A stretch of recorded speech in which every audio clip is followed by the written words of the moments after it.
So as data-driven policing and DI platforms grow in importance, how should law enforcement agencies be thinking about transformation in order to better investigate and solve crime?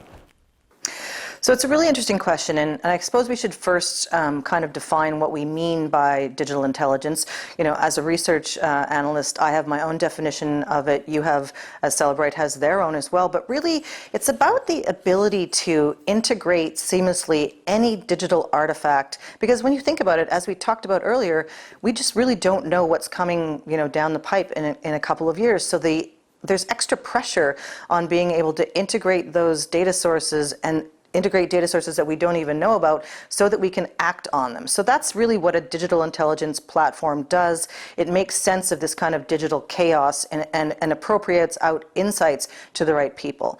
So that's square one. The second thing is, I think it's really important for agencies to understand the kind of, you know, evolution of their own digital maturity. How evolved are they along, you know, along the course of their entire tech stack? Where do they have gaps?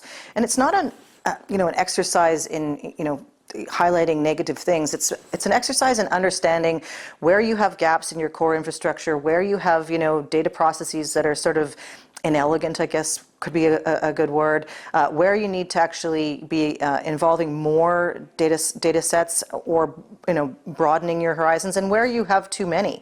And then actually, you know, turning to trusted advisors to help you actually understand where and how, you know, what's the playbook to get to the next level.